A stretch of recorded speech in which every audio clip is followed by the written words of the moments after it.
चलिए दोस्तों, तो मैं मान के चलता हूँ कि आपकी जो कंपनीज एक्ट की क्लासेस हैं वो बहुत बेहतरीन तरीके से चल रही होंगी।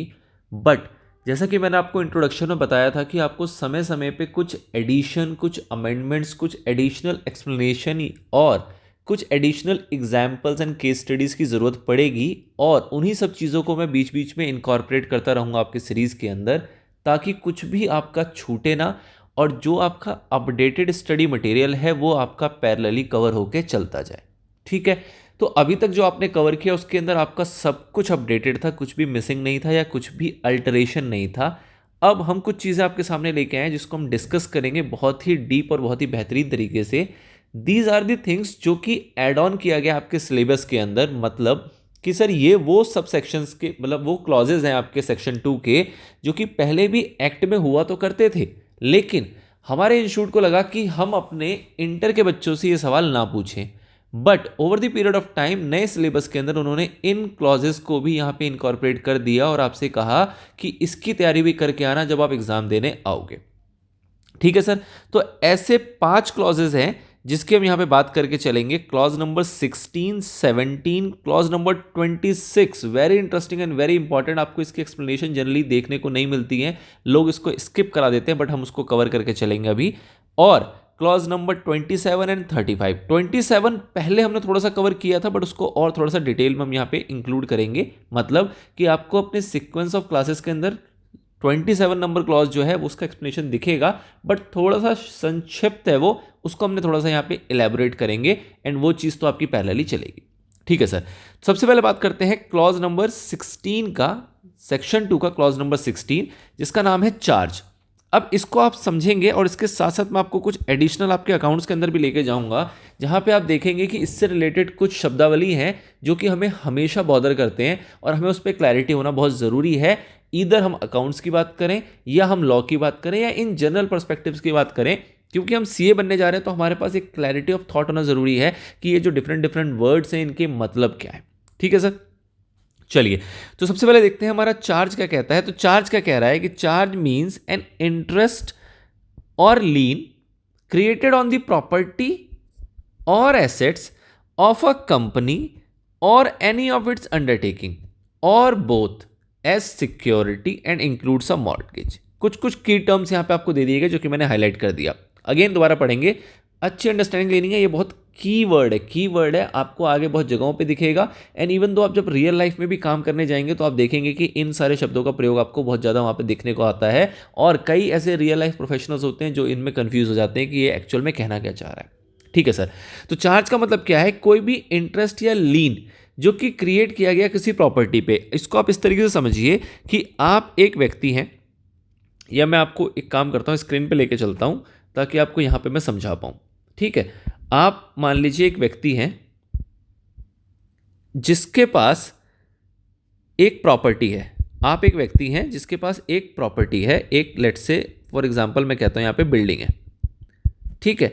अब आप किसी बैंक के पास जाते हैं, बैंक से कहते हैं भाई साहब हमें ना लोन चाहिए। तो बैंक क्या कहता है कि लोन तो मैं आपको दूंगा, लेकिन आपकी जो ये प्रॉपर्टी है, लेट्स से आपका जो फ्लैट है या आपका जो बिल्डिंग है, ये बिल्डिंग आपको मुझे गिरवी देना पड़ेगा। अब ये गिरवी आप दोगे तब जाके बैंक आपको क्या देगा? बैंक आपको तब क्या देगा? बैंक आपको लोन देगा। अब आपको लोन की ज़रूरत है। अब इस लोन के तरीके किस किस तरीके के हो सकते हैं? बैंक आपसे ये कह सकता है कि इस बिल्डिंग पे हमारा हक होगा, आप इस पे कोई काम नहीं करोगे, आप इस पे कोई काम नहीं करोगे, ये बिल्डिंग हमारी हो जाएगी, हम इस पे अपना बैंक खोलें या जो मर्जी करें, इसको रेंट पे दें और हम आपको जो पैसा देंगे उस पैसे को आप यूज़ करोगे और जो भी उसके टर्म्स होंगे उस अकॉर्डिंगली आप उसकी इंटरेस्ट दोगे और रीपेमेंट वगैरह करोगे। एक तरीका ये हो सकता है। दूसरा तरीका ये हो सकता है कि बैंक कहे कि ये जो बिल्डिंग है ये मैंने गिरवी तो रख लिया as a security, as a security मैंने इसको गिरवी तो रख लिया, लेकिन आप इसको यूज़ कर सकते हो, आपको मैं यूज़ करने के लिए मना नहीं कर रहा हूं। क्यों? क्योंकि भाई ये बंदा अगर धंधा करेगा तभी तो पैसा कमाएगा, तभी तो बैंक का लोन जो होगा वो रीपे करेगा। तो ये एक और प्रोसेस हो सकता है, एक और तरीका हो सकता है लोन देने का। तो ये वैरायटी है, डिपेंड करता है कि बैंक की रिक्वायरमेंट कैसी है और आपकी ज़रूरत कैसी है, इन दोनों के नेगोशिएशन के बीच पे डिसाइड होता है। एंड जब आप इस प्रोसेस को लीगली रजिस्टर करा लेते हो, जब आप इस प्रोसेस को लीगली रजिस्टर करा लेते हो तो उसको हम क्या बोलते हैं कि आपने एक चार्ज क्रिएट करा लिया। मतलब कि आपकी जो ये बिल्डिंग है इसका चार्ज क्रिएटेड है। चार्ज क्रिएटेड मतलब कि इसका जो राइट है वो आपने दे दिया, उस अधिकार की चाबी जो है वो किसको दे दी है, आपने बैंक को दे दी है। इन केस आपने ये लोन जो है ये रीपे नहीं किया तो ये बैंक जो है ये आपकी इस बिल्डिंग को जब्त कर लेगा, वो इसको ले जाएगा अपने पास, अपनी तरीके से यूज़ कर पाएगा। तो ये प्रोसेस हम देसी भाषा में बहुत करते हैं, लेकिन जब इस प्रोसेस को आप लीगली रजिस्टर करा लेते हो किसी भी अथॉरिटी के पास जाके तो उसको हम कहते हैं कि इस पर चार्ज क्रिएट हो गया।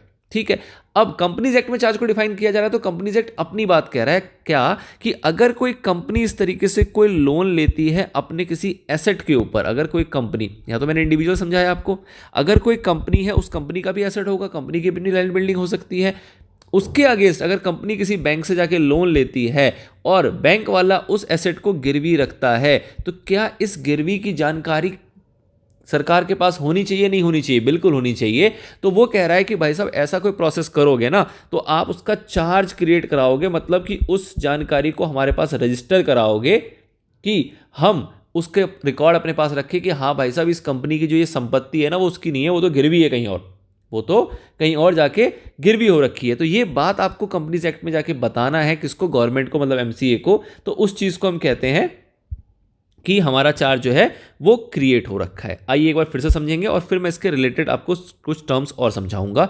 तो क्या कह रहा है, charge means interest or lean. Interest या लीन जो है जो हमने क्रिएट कराया, इंटरेस्ट या लीन मतलब एक राइट, लीन का मतलब क्या होता है वो हम डीप में समझेंगे। बेसिकली एक राइट है जो कि क्रिएट हुई है किसके ऊपर? किसी भी प्रॉपर्टी या एसेट के ऊपर। ये प्रॉपर्टी और एसेट किसकी है? Of a company. उस कंपनी की हो सकती है या उसकी किसी और अंडरटेकिंग की हो सकती है या दोनों की मिलकर हो सकती है, हमें कोई फर्क नहीं पड़ता। कंपनी के अपने एसेट हो या कंपनी के रिलेटेड किसी अंडरटेकिंग के एसेट हो या इन दोनों को मिला के दोनों के एसेट हो, कोई फर्क नहीं पड़ता। और ये जो आपने क्रिएट करवाया है लीन, ये कैसे क्रिएट करवाया है? एज अ सिक्योरिटी कहीं पर गिरवी रखवाई है और इस सिक्योरिटी में आप मॉर्गेज को भी इंक्लूड करते हो। अब आपके दिमाग में आएगा सर ये सिक्योरिटी और मॉर्गेज क्या अलग अलग मतलब है? 400 समझ में आ गया। सिक्योरिटी और कह रहा है इंक्लूड्स मॉर्गेज, दोनों एक ही चीज तो होती है। आपने एक वर्ड और सुना है सर, कौन सा? हाइपोथेकेशन। हाइपोथेकेशन क्या होता है सर? वो भी सेम चीज होती है। फिर आपने एक वर्ड और सुना है, क्या? प्लेज। वो क्या होता है? वो भी सेम चीज होती है। तो इन सारे वर्ड्स के बीच में आपको डिफरेंस पता होना जरूरी है। तो उसके लिए हम आएंगे इस स्लाइड के ऊपर। यहां पे हम थोड़ा सा इसके डिफरेंस को समझने की कोशिश करेंगे, जो कि आपकी बस फाउंडेशन बिल्डअप करने के लिए मैं बता रहा हूं। अदरवाइज इतना डीप जाने की आपको इस टाइम जरूरत नहीं है। बट क्योंकि आप एक प्रोफेशनल कोर्स कर रहे हैं तो आपको जितना अच्छा नॉलेज आपके पास होगा उतनी अच्छी आपकी अंडरस्टैंडिंग बनेगी और उतना अच्छा आप स्कोर कर पाएंगे। आइए सर, तो इसमें हमने कुछ टर्म लिखे। हमने लिखा हाइपोथेकेशन और मॉर्गेज, इन दोनों में क्या डिफरेंस है? तो सर जो हाइपोथेकेशन होता है ये होता है मूवेबल प्रॉपर्टी का, और जो मॉर्गेज होता है वो है इमूवेबल प्रॉपर्टी का। मतलब जब आपने देखा होगा आप कार लोन लेते हो ना, तो कार लोन जब आपको बैंक देती है तो आपको उस कार लोन के अगेंस्ट जो आपको आरसी मिलती है ना, उसमें आप अगर ध्यान से देखेंगे तो आप पढ़ेंगे उस पर लिखा होता है कि ये हाइपोथेकेटेड है एचडीएफसी बैंक से या फिर एसबीआई बैंक से, जिससे भी। तो हाइपोथेकेशन क्या हो गया कि जब आपने कोई मूवेबल प्रॉपर्टी ली और उसके अगेंस्ट आपने कोई लोन लिया है तो वो जो मूवेबल प्रॉपर्टी है वो गिरवी है बैंक के पास, और उसको टर्म क्या देते हैं हम? हाइपोथेकेशन। ठीक है, क्या इस केस में बैंक के पास कार है या आपके पास कार है? सर कार तो हमारे पास है। पैसा किसके पास है? पैसा जो जिससे हमने कार खरीदा उसके पास है। बैंक के पास क्या है? कुछ भी नहीं। बैंक के पास कुछ भी नहीं है, लेकिन बैंक के पास एक अधिकार है कि अगर आपने पे नहीं किया तो आपकी वो कार जो है वो उठा के ले जाएगा। सेम प्रोसेस जब आपके लैंड के साथ होता है तो उसको हम क्या बोलते हैं? मॉर्गेज बोलते हैं। मतलब कि अगेन आपने कोई लोन लिया लैंड के अगेंस्ट, बट लैंड किसके पास है? लैंड आप ही के पास है, बैंक के पास कुछ नहीं गया, लेकिन बैंक के पास एक बस राइट गई है कि अगर आपने रीपेमेंट नहीं किया तो आपसे वो लैंड लेके चला जाएगा। और जब इन दोनों बातों को, चाहे वो मूवेबल की बात करें चाहे वो इमूवेबल की बात करें, जब आप उसको रजिस्टर कर लेते हो किसी भी रेलेवेंट अथॉरिटीज के पास तो उसको हम क्या बोलते हैं? चार्ज। कंपनीज एक्ट में बात करें तो कंपनीज एक्ट में जब आप उसको रजिस्टर कर लेते हो बीइंग अ कंपनी तो वो क्या कहलाता है? चार्ज कहलाता है। सर एक प्लेज शब्द हमने और सुना था जब हमने कॉन्ट्रैक्ट पढ़ा था। ये प्लेज क्या होता है? प्लेज में हमने देखा था ऑनर पॉनी करके दो पार्टीज होती थी, वो आपस में कुछ लेन देन करते थे। कुछ नहीं है ये प्लेज। ये प्लेज जस्ट एक जो आपने हाइपोथेकेशन पढ़ा और जो आपने मॉर्गेज पढ़ा इसी का एक एक्सटेंडेड वर्जन है प्लेज। मतलब कि यहाँ पे इन दोनों सिचुएशन में क्या हुआ, इस सिचुएशन और इस सिचुएशन में क्या हुआ कि ओनरशिप जो है, पोजीशन जो है वो आप ही के पास है। अब आपने अगर अपनी पोजीशन को भी ट्रांसफर कर दिया ना, मतलब कि एक्स ने वाई से लोन लिया और वाई को पोजीशन दे दिया और पोजीशन के बदले पैसा गया, मतलब कि जो एसेट है वो एसेट एक्स से वाई के पास गया और वाई से जो है तब जाके लोन मिला है, इस सिचुएशन में वो क्या कहलाता है, वो कहलाता है प्लेज। मतलब कि अगर पोजीशन ट्रांसफर हो गया, पोजीशन भी चला गया उसके पास जिसने लोन दिया है, तो वो प्लेज हो जाएगा। बट अगर पोजीशन ट्रांसफर नहीं हुआ है तो वो हाइपोथेकेशन या फिर मॉर्गेज रहेगा, डिपेंडिंग अपॉन, अगर मूवेबल है तो हाइपोथेकेशन रहेगा और अदरवाइज वो मॉर्गेज कहलाएगा। आइए सर, अब एक वर्ड हमने अभी देखा लीन। लीन क्या होता है? लीन कुछ नहीं है, लीन एक प्रकार का अधिकार है to retain, to secure the payment. मतलब कि क्या रिटेन कर सकता है? वो प्रॉपर्टी को रिटेन कर सकता है, चाहे इन केस ऑफ प्लेज हो, चाहे इन केस ऑफ मॉर्गेज हो, चाहे हाइपोथेकेशन हो। किसी भी सिचुएशन में आपको एक अधिकार मिला हुआ है कि भाई अपनी पेमेंट को सिक्योर करने के लिए, जो आपने पैसे दिए, जो आपने लोन दिया, जो आपने उधार दिया है, उसको सिक्योर करने के लिए आप क्या कर सकते हो? आप उस प्रॉपर्टी को रिटेन कर सकते हो। अगर आपके पास है तो आप उसको रख सकते हो, उसको लौटाओगे नहीं, और अगर आपके पास नहीं है तो आप सामने वाले से लेके आ सकते हो, आपका पूरा पूरा अधिकार है। तो उसको हम क्या बोलते हैं? लीन। ठीक है, इसको आप इंटरेस्ट भी कहते हैं, बट इंटरेस्ट थोड़ा सा वैसा लग जाता है कि ब्याज वाली बात तो नहीं है, तो ये ब्याज वाली बात नहीं है, ये इंटरेस्ट लीन वाला इंटरेस्ट है। ठीक है सर, तो दिस इज योर चार्ज। एक इंपॉर्टेंट टर्म था जो कि हमने बहुत डीप में पढ़ा, हमने इसमें 10-11 मिनट हमने समर्पित कर दिए, बट ये जरूरी था। बाकी टर्म्स इतने बड़े नहीं है, इतने रेलेवेंट नहीं है, बट क्योंकि वो पिछले वाली सीरीज में कवर्ड नहीं है, इसलिए मैं उसको एडिशनल में यहाँ पे लेके चल रहा हूं। ठीक है सर, आगे बढ़ते हैं। चार्टर्ड अकाउंटेंट क्या होता है सर? बहुत ही सिंपल बात है। चार्टर्ड अकाउंटेंट का मतलब क्या है कि वो सारे सीए कहलाते हैं जो सीए एक्ट में डिफाइंड है। सीए एक्ट के सेक्शन 2 सबसेक्शन 1 के क्लॉज बी में जिसको डिफाइन कर दिया गया है वो सब सीए हैं, और जिसके पास एक वैलिड सर्टिफिकेट ऑफ प्रैक्टिस है, किसके तहत? सेक्शन 6 सबसेक्शन 1 के तहत। किसका? उसी सीए एक्ट का, तो उसको सीए कहेंगे। तो बहुत सिंपल सी बात है भाई साहब, जैसे सीएस में होता है कि जो सीएस के एक्ट में डिफाइंड पर्सन होगा वो सीएस कहलाएगा, सीएमए में जो सीएमए के एक्ट में डिफाइंड पर्सन होगा वो सीएमए कहलाएगा। सेम फैशन में जो सीए के एक्ट में डिफाइंड पर्सन है वो हमारा सीए कहलाता है, और सीए इन प्रैक्टिस जिसके पास एक सर्टिफिकेट ऑफ प्रैक्टिस भी होगा वो सीए इन प्रैक्टिस कहलाता है। ठीक है सर, बाकी सारे जो ये आपके जो और क्लॉजेज हैं ये ऑलरेडी कवर्ड हैं, ये आपको अपनी क्लासेस में मिल जाएंगे। अब जब आप सिक्वेंशियली आगे बढ़ते चलेंगे तो आपको टेंशन लेने की कोई बात नहीं रह जाती है। नाउ अगला टर्म आता है आपका क्लॉज 26। क्लॉज 26 क्या है सर? ये बहुत इंपॉर्टेंट है। कॉन्ट्रीब्यूटरी, ये आपका पहले भी था एक्ट के अंदर, ये मत देखना कि पहले एक्ट में नहीं था, ये कुछ नया अमेंडमेंट नहीं है, बस ये आपके सिलेबस का पार्ट पहले नहीं हुआ करता था, वो आपके सिलेबस का पार्ट बना दिया गया। ठीक है सर, चलिए क्या मतलब है इसका? Means a person liable to contribute towards the asset of the company in the event of its being wound up. अब इसको जरा डिटेल में समझते हैं। ये बेसिकली क्या कहना चाह रहा है? देखो, आपने बैलेंस शीट देखी है, बिल्कुल मैं यहाँ थोड़ा सा रफली आपको बना के चल रहा हूँ। बैलेंस शीट में क्या होते हैं आपके यहाँ पे? कुछ फिक्स एसेट्स होते हैं, कुछ करंट एसेट्स होते हैं। ठीक है, एक बहुत लेमन लैंग्वेज में। इधर आपकी लाइबिलिटीज़ होती हैं। लाइबिलिटीज़ में मैं मोटा मोटा कहता हूँ कि कुछ आपका अपना पैसा होता है जिसे हम कैपिटल कहते हैं, और कुछ बाहर का पैसा होता है जिसको हम डेट कहते हैं। ठीक है, इस डेट को हम कंपनीज एक्ट की लैंग्वेज में क्रेडिटर्स भी कहते हैं। चलिए सर, ये आपको पता है कि जो आपका ये एक्स है और ये एक्स है, ये दोनों मैच होते हैं, मतलब कि जितने आपके एसेट्स हैं वो सारे लाइबिलिटीज़ होंगे। इसको आप अपने अदर फाइनेंशियल मैनेजमेंट के लैंग्वेज में ऐसे भी कहते हो कि जितने भी आपके यहाँ पे एसेट्स आ रहे हैं ना, ये सारे फाइनेंस हो रखे हैं इस लाइबिलिटी के द्वारा। जितने यहाँ पे आपकी लाइबिलिटीज़ हैं, इसने इस एसेट्स को फाइनेंस किया है। ऑब्वियसली बात है, पैसा तो यही है ना, चाहे आप कैपिटल के फॉर्म में लाए, चाहे बाहर से लेके आए, और इन्हीं पैसों से आपने चाहे फिक्स एसेट खरीदा, चाहे आपने करंट एसेट्स खरीदा है। तो ये आपका एक सिनेरियो है। अब हम ये कह रहे हैं कि सर जी अगर वाउंड अप की बारी आई ना, तो वाउंड अप की बारी के अंदर कॉन्ट्रीब्यूटरी कौन कहलाएगा? जिसने भी हमारे पास इक्विटी शेयर्स खरीद रखे हैं, मतलब जिसके पास भी कैपिटल है। अब उसमें कंडीशन क्या है कि ये जो कैपिटल होनी चाहिए ना, ये कैपिटल होनी चाहिए आपकी फुल्ली पेड अप कैपिटल। ये क्या होनी चाहिए? फुल्ली पेड अप कैपिटल होनी चाहिए। पार्टली पेड अप कैपिटल जो होगा वो नहीं चलेगा। मतलब कि अगर वाउंड अप होने की बारी आएगी तो हम कह रहे हैं कि हम इसको बेचेंगे, ये वाला पार्ट जो है ये हम सेल करेंगे, और ये सेल करके हम पैसा बांटने बैठेंगे। जब बांटने बैठेंगे तो हम दो लोगों को पकड़ेंगे, एक बोलेंगे बताओ बाहर वाले कौन कौन है, उसको हम क्या बोलेंगे? उसको हम नाम देंगे क्रेडिटर्स। बाहर वालों को क्या नाम देंगे? क्रेडिटर्स। और जो अपने इंटरनल लोग होंगे उसको हम क्या नाम देते हैं? उसको हम नाम देते हैं कॉन्ट्रीब्यूटरी। उसको हम क्या नाम देते हैं? कॉन्ट्रीब्यूटरी। हम पहले पैसा इसको बांटेंगे, उसके बाद जो बच जाएगा वो हम इसको बांटेंगे। तो हम कह रहे हैं कि वो व्यक्ति जिसके पास जब एसेट्स का बंटवारा हो रहा होगा वाउंड अप के टाइम पे, तो वहां पे वो लेने के हिस्सेदारी में खड़ा होगा कि भाई साहब मैंने भी पैसा लगाया था, मेरे को भी कुछ बच रहा है तो दे दो। ठीक है, वो व्यक्ति क्या कहलाता है? वो हमारा कॉन्ट्रीब्यूटरी कहलाता है। मतलब कि जिसने कंपनी को इनकॉर्पोरेट करते वक्त या अदरवाइज ड्यूरिंग द पीरियड जब भी कभी भी कंट्रीब्यूट किया कंपनी में, वो हमारा कंट्रीब्यूटरी है, और एसेट्स वाइंड अप के टाइम पे जब एसेट्स को हम डिस्पोज ऑफ करेंगे तो जो उसका फंड होगा उसमें लेने का उसका भी अधिकार पूरा पूरा रहेगा। पर एक्सप्लेनेशन क्या कहता है कि बस शर्त ये है कि वो जो व्यक्ति होगा ना उसके पास फुल्ली पेड अप शेयर्स होनी चाहिए। ऐसा ना हो किसी के पास पार्टली पेड अप शेयर होगा ना, वो उस लाइन से बाहर कर दिया जाएगा, उसको कहा जाएगा नहीं तुम नहीं आओगे। क्यों नहीं आओगे सर? अगर आपने अकाउंट्स में थोड़ा सा ध्यान से पढ़ा हो तो उसमें आपने देखा होगा कि जितने भी पार्टली पेड अप शेयर होते हैं ना, वाउंड अप के टाइम पे उसको कहा जाता है कि भाई तुम इसको पहले फुल्ली पेड अप कराओ। मतलब कि किसी ने 10 रुपए के बदले अगर 6 रुपए दे रखे तो हम कहते हैं कि पहले तुम 4 रुपए और दो। जब तुम 4 रुपए दोगे तब जाके ही वाउंड अप में तुम्हारी हिस्सेदारी बनेगी। जैसे ही वो 4 रुपए देगा वो भी क्या हो जाएगा, फुल्ली पेड अप, और तब जाके उस लाइन में जाके चुपके से लग जाएगा। बट पहले उसको ये 4 रुपए देने पड़ेंगे। क्यों? क्योंकि उसको अपने आप को पार्टली पेड अप से फुल्ली पेड अप बनाना पड़ता है। ठीक है, चलिए इतनी सी के लिए इतना एक्सप्लेनेशन आई गेस सफिशिएंट था, आपको समझ में आ गया होगा। नेक्स्ट टर्म आता है आपका कंट्रोल। सर कंट्रोल क्या होता है?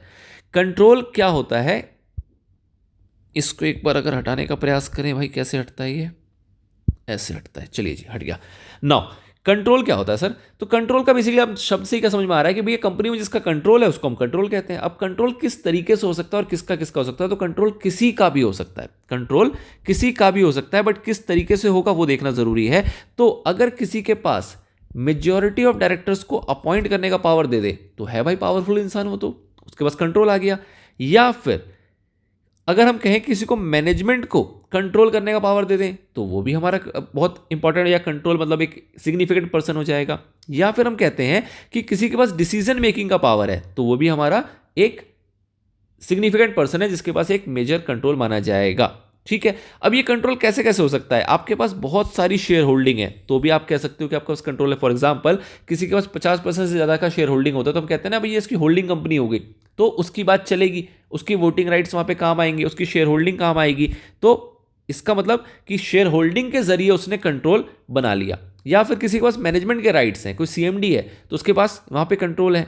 या फिर कोई शेयर होल्डर्स एग्रीमेंट है या कोई वोटिंग का एग्रीमेंट है या किसी और भी तरीके से। मुद्दा क्या है कि आप डिसीजन में छेड़खानी कर सकते हो, डायरेक्टर्स को अपॉइंट करने में अपना हक दिखा सकते हो, कंपनी को रन करने में, मैनेज करने में अपना अधिकार जता सकते हो, तो आपके पास क्या माना जाएगा कि कंट्रोल है। ठीक है, ये पहले आपके मॉड्यूल में भी था बट पहले मैंने एक्सप्लेन नहीं किया था क्योंकि इतना इसका रेलेवेंस नहीं है, बट स्टिल हमने इसको अभी कवर कर लिया कि क्यों ही छोड़ना। नाउ क्या ये डेफिनेशन जो है ये एग्जॉस्टिव डेफिनेशन है? नहीं, ये यहाँ पे साथ ही बता के चल रहा है कि भाई साहब ये जो है ना ये एक इंक्लूसिव डेफिनेशन है, एग्जॉस्टिव नहीं है।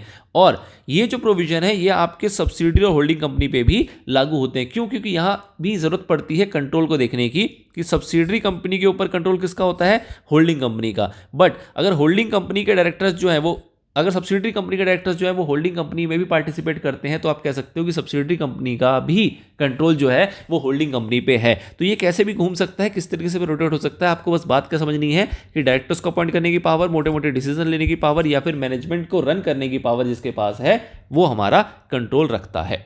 ठीक है सर, चलिए तो दिस इज ऑल। एक छोटा सा और टर्म है आपका क्लॉज नंबर 35 जो कि कहता है कि सर डिविडेंड क्या होता है ये बता दो। तो डिविडेंड आपको पता है क्या होता है, जब कंपनी कोई मुनाफा कमाती है और उस मुनाफे का कोई एक छोटा सा टुकड़ा, कोई एक छोटा सा चंक जो है वो बांटती है डिपेंडिंग अपॉन की जो भी उनकी डिसीजंस होते हैं उसके बेसिस पे, और वो किसको देती है, वो देती है अपने शेयर होल्डर्स को। तो उसको हम क्या बोलते हैं, उसको हम बोलते हैं डिविडेंड। और इस डिविडेंड के अंदर आपका इंटरिम डिविडेंड भी आपका काउंट होता है। मतलब आपने देखा है ना, आप फाइनल डिविडेंड होता है, एक इंटरिम डिविडेंड होता है। इंटरिम डिविडेंड का मतलब क्या है कि जब साल के बीच में आप कोई डिविडेंड बांटने का इरादा कर लेते हो, आप कहते हो कि कंपनी अच्छा कमा रही है, ऐसा करते हैं हम पूरे साल के अंत में हमने सोचा हुआ है कि 10 रुपये बांटेंगे, बट साल खत्म होने में बहुत टाइम लगेगा, शेयर होल्डर हमारे बेचारे उदास हो रहे हैं, उसको हम 3 रुपये अभी दे देते हैं।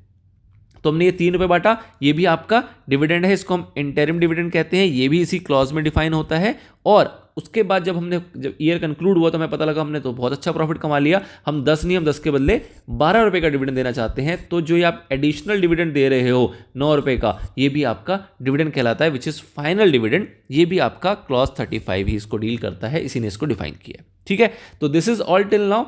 बाकी आप कंटिन्यूएशन में सीरीज को देखते रहें, ये सीरीज के बीच में इनकॉर्पोरेट किया जाएगा इस सेक्शन को, इस लेक्चर को। बट इस तरीके से जहां जहां भी चेंजेस मिलेंगे आपको टेंशन लेने की बात नहीं है। आप अपने एग्जाम पॉइंट ऑफ व्यू से बिल्कुल अप टू डेट मटेरियल पढ़ रहे हैं, बस आप कंटिन्यू करते रहें और पढ़ते रहें इन अ सीक्वेंस। प्लेलिस्ट को फॉलो करें, मैं बार बार रिक्वेस्ट कर रहा हूँ। इधर उधर से अगर आप छेड़खानी करेंगे तो हो सकता है आपको कन्फ्यूजन क्रिएट हो और आपकी पढ़ाई में भी डिस्टर्बेंस आएगी। बट अगर आप प्लेलिस्ट को फॉलो करेंगे तो आपको कहीं कोई डिस्टर्बेंस, कहीं कोई दिक्कत नहीं आएगी और बिल्कुल आप up to date study material को फॉलो करेंगे, ये मेरी गारंटी है। ठीक है, चलिए जी, आई होप इतना ट्रस्ट आप मुझ पर कर सकते हैं और मैं आपके एग्जाम की पूरी पूरी गारंटी यहाँ पे लेके चल रहा हूँ। मिलते हैं अगले पार्ट्स के अंदर। Till then all the best.